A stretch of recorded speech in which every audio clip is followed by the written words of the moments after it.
Morning student, class 11th हमारी accounts की class.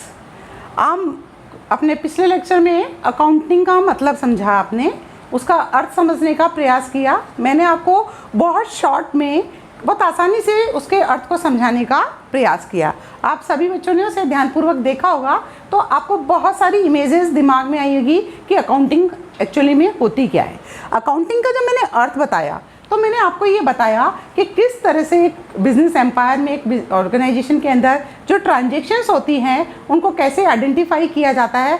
Identify करके हम जो हमारी कहते हैं ना फाइनेंशियल जो ट्रांजैक्शंस होती हैं जिसका कि हम मुद्रा में मापन कर सकते हैं, उन ट्रांजैक्शंस को पहचानना, उनको रिकॉर्ड करना, रिकॉर्ड करके उसका क्लासिफिकेशन करना और उसके समरी बनाना, और समरी बनाकर एनालिसिस करना। क्योंकि हम समरी बनाते हैं इसीलिए कि हम ये एनालाइज कर सकें कि हम बिजनेस में क्या कर रहे हैं, एक पर्टिकुलर टाइम में हमने क्या खोया और क्या पाया।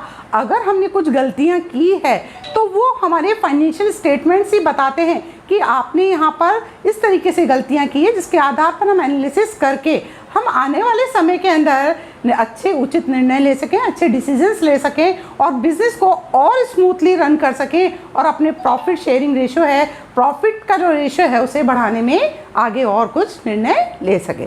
तो हमने समझा कि अकाउंटिंग में बेसिकली हम करते क्या है। ठीक है, आइए आज हम उसकी परिभाषा को समझते हैं। डेफिनेशन क्या है, लेखांकन होता क्या है, ये समझा। अब उसकी परिभाषाओं के माध्यम से उसको समझने का प्रयास करते हैं। लेखांकन क्या है? लेखांकन एक आर्ट है। अकाउंटिंग इज आर्ट, एक कला है जिसके द्वारा हम क्या करते हैं, वित्तीय लेन देनों और उन घटनाओं को, यानी ऐसे हमारे ट्रांजैक्शंस, ऐसी चीज़ें जिसका कि हम मुद्रा में मापन कर सकते हैं, को एक रूप में लिखा जाता है, यानी उसे रिकॉर्ड किया जाता है। रिकॉर्ड किया जाता है और साथ में रिकॉर्ड करने के बाद क्या किया जाता है, उन्हें महत्वपूर्ण तरीकों से क्लासिफाई यानी वर्गीकृत करके उससे समरी बनाई जाती है, सारांश निकाला जाता है, ताकि भविष्य में उसके प्राप्त परिणामों से क्या निकाले जा सके, निष्कर्ष निकाले जा सके। That is accounting. अकाउंटिंग आपको समझ में आया? अगर हम बात करें कि अकाउंटिंग के अंदर जो मैंने आपको अर्थ में बताया उसको हम एक चक्र के रूप में और समझते हैं बच्चों। अकाउंटिंग जो सर्कल होता है वो क्या है कि आपने जो भी ट्रांजैक्शन किए यानी लेन देन किए, उस लेन देन को हमने क्या किया, पहचाना, और पहचान के क्या किया, रिकॉर्ड किया। कैसे लेन देनों को पहचाना, जो मुद्रा में मापन किए जा सकते थे। तो आपने उन लेन देनों को पहचाना, पहचान के क्या किया बेटा, रिकॉर्ड किया। एक सिस्टमैटिकली तरीके से रिकॉर्ड करते हैं, इसीलिए कला और विज्ञान दोनों बोला जाता है अकाउंटिंग को। रिकॉर्ड करते हैं, रिकॉर्ड करके हम उसका क्लासिफिकेशन करते हैं। क्लासिफिकेशन के बाद की नेक्स्ट स्टेप होती है, उसका हम क्या निकालते हैं, समरी बनाते हैं, सारांश निकालते हैं। और सारांश जो कि एक लाभ हानि खाते के रूप में या हमारे बैलेंस शीट के रूप में होता है, उसका हम क्या करते हैं, एनालिसिस करते हैं। एनालिसिस करने के पश्चात हम क्या करते हैं, नेक्स्ट स्टेप की एनालिसिस होती है, वह हमारे डिसीजन मेकिंग को निर्णय करती है कि हमें आगे लेन देन करने हैं या नहीं। हम उसके आधार पर अपने आगे के ट्रांजैक्शंस वापस शुरू करते हैं। तो ये एक क्रम है कि आपने ट्रांजैक्शन किया, उसको पहचाना, रिकॉर्ड किया, क्लासिफाइड किया, समरी बनाई और एनालिसिस किया। देन उसके बाद फिर पुनः किस पर आ गए, हम लेन देनों पर आ गए, फिर ट्रांजैक्शंस करेंगे और ये क्रम क्या होगा, कंटिन्यूअस चलता रहेगा, जिसे हमने क्या माना, अकाउंटिंग चक्र के रूप में माना। तो अकाउंटिंग की परिभाषा क्या होती है आपको समझ में आ गया। अगर और उसको सारांश में छोटा लिखना चाहते हैं तो आप लिख सकते हैं कि लेखांकन एक कला विज्ञान है जिसमें मुद्रा में मापित व्यवसाय में किए गए लेन देनों का लेखा करने तथा उसका वर्गीकरण करके सारांश बनाकर उससे निष्कर्ष निकाल के एनालिसिस के लिए उसके उपयोगकर्ताओं को क्या कर दिया जाता है, सौंप दिया जाता है। ठीक है, तो ये तो हो गया हमारा अकाउंटिंग का एक मीनिंग, और अकाउंटिंग को एक शॉर्ट में उसकी डेफिनेशन के साथ हमने आज समझा। तो छोटे से रूप में आपको एक बार अकाउंटिंग क्या होती है एटलीस्ट ये आज आप समझ में आ गया होगा। हम और विस्तृत पढ़ेंगे, इसको करने के तरीके क्या होते हैं, ये सब चीज़ पढ़ेंगे। उससे पहले अब हम आगे चलते हैं अकाउंटिंग का सेकंड पार्ट पढ़ने में। क्या accounting, type of accounting, type of accounting क्या होता है, ये यूँ कह लें कि लेखांकन की शाखाएं क्या है, ब्रांचेस क्या हैं। तो हम लेखांकन के मोटे रूप से जो प्रकार हैं उसको 3 प्रकारों में हम समझते हैं जो कि मोस्ट इंपॉर्टेंट होते हैं। सबसे पहला आता है हमारा वित्तीय लेखांकन, जिसको हम बोलते हैं फाइनेंशियल अकाउंटिंग। फाइनेंशियल अकाउंटिंग क्या होती है?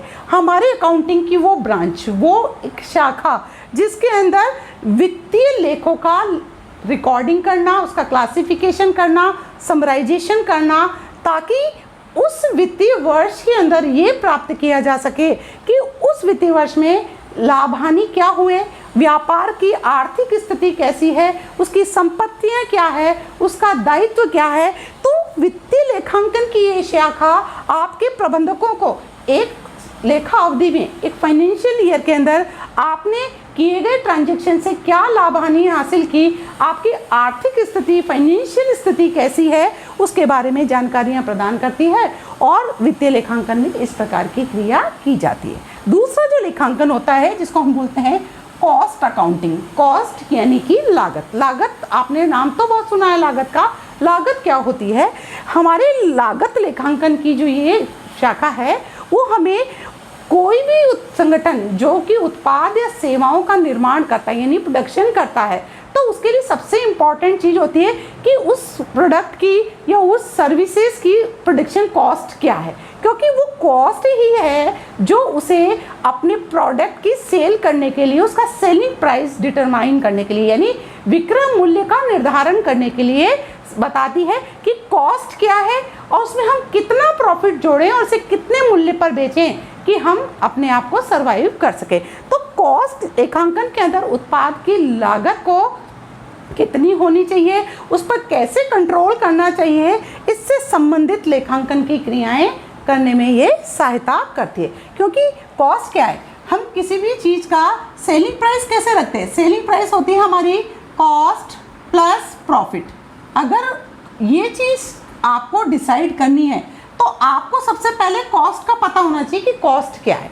कॉस्ट पता होगी, फिर उसके अंदर हम अपना प्रॉफिट ऐड करेंगे, देन हम क्या निकालेंगे? अपना सेलिंग प्राइस निकालेंगे। तो लागत लेखांकन जो कि आज बहुत मोस्ट इंपॉर्टेंट है। आपको बता दूं, कंपटीशन के युग में जिस व्यक्ति ने अपनी कॉस्ट पर कंट्रोल किया है, यानी किसी कंपटीटर से आपने अपनी कॉस्ट को अगर नीचा रखा है तो डेफिनेटली आप उससे बेहतर तरीके से बिजनेस करके प्रॉफिट अर्न कर सकते हैं। इसलिए बहुत मेजर पार्ट है अकाउंटिंग का कॉस्ट अकाउंटिंग। तीसरा पार्ट जो होता है वो है हमारा प्रबंध लेखांकन। प्रबंध लेखांकन लेखांकन की वह शाखा है जिसमें प्रबंधकों को उचित निर्णय लेने के लिए ये साधन उपलब्ध कराती है।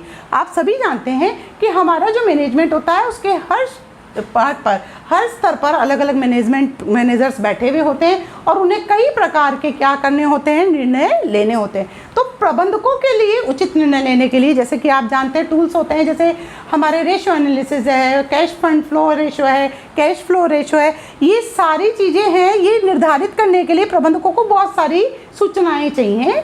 वे सूचनाएँ प्राप्त कर ये क्या कर सकते हैं?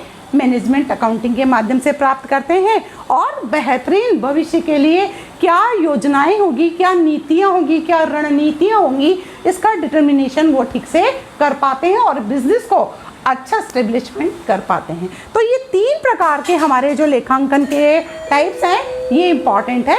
इसके अलावा भी और लेखांकन की ब्रांचेज होती है, जैसे टैक्स अकाउंटिंग होती है जिसमें कर संबंधी लेखांकन किए जाते हैं। तो एक और अकाउंटिंग होती है जिसे हम सोशल रेस्पॉन्सिबिलिटी की अकाउंटिंग कहते हैं, जिसमें सामाजिक उत्तरदायित्व से संबंधित हमारी अकाउंटिंग के बारे में बताया जाता है। लेकिन हमारे लिए 3 मोस्ट इम्पॉर्टेंट है, इसलिए मैंने आपको लेखांकन के प्रकार या टाइप ब्रांचेज ऑफ अकाउंटिंग जो है उसके रूप में ये 3 आपको आज समझाई हैं।